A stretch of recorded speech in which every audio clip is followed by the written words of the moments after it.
Priya news కు స్వాగతం. ఈనాటి ముఖ్యాంశాలు. శ్రీకాళహస్తిలో పోలీస్ హెడ్ కానిస్టేబుల్ దాడికి యత్నించిన ఇద్దరు యువకులు అరెస్ట్. పోలీస్ హెడ్ కానిస్టేబుల్ దాడి చేసి కత్తితో పొడిచేందుకు యత్నించిన ఘటన. ప్రధాన నిందితుడు అచ్చె శ్రీనివాసులు అరెస్ట్. నేరానికి ఉపయోగించిన కత్తి స్వాధీనం. మరో నిందితుడు సముద్రాల జితేందర్ కుమార్ కూడా అరెస్ట్. తిరుపతి జిల్లా SP Shri L Subbarayudu IPS గారి ఆదేశాల మేరకు ప్రత్యేక బృందాలతో దర్యాప్తు. తిరుపతి జిల్లా శ్రీకాళహస్తిలో పోలీస్ హెడ్ కానిస్టేబుల్పై దాడి చేసి కత్తితో పొడిచేందుకు యత్నించిన ఇద్దరు యువకులను శ్రీకాళహస్తి 1 టౌన్ పోలీసులు అరెస్ట్ చేశారు.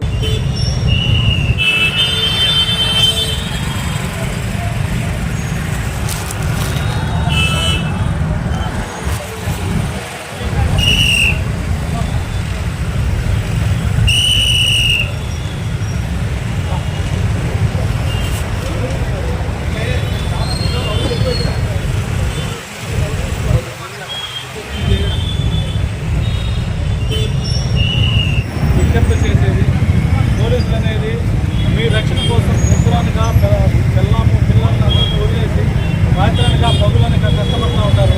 కొంతమంది ఆక్సాయిలు పోలీసులపైన కూడా దాడి చేస్తూ ఉన్నారు. వాళ్ళ తల్లిదండ్రుల మాట కూడా వినకుండా ప్రభుత్వ అధికారులు అంటే లెక్కలేదు, పోలీసులు అంటే లెక్కలేదు, సమాజంలో వేరే వాళ్ళంటే లెక్కలేదు. ఇట్లాంటి వాళ్ళ మీద ఖచ్చితంగా కఠిన చర్యలు తీసుకుంటాం. మా ఎగ్జామ్ పైన దాడి చేసిన వ్యక్తిని 20 గంటల లోపలే అరెస్ట్ చేస్తాం. ఈరోజు కోర్టులో ప్రొటెక్ట్ చేస్తున్నాం. ఖచ్చితంగా ఇది ఒక హెచ్చరిక. ఎవరైతే ఈ రాత్రిపూట 10 గంటల తర్వాత తిరిగి ఇక్కడ నేరాలకు పాల్పడతారు. యువత కూడా నేను హెచ్చరిస్తున్నా.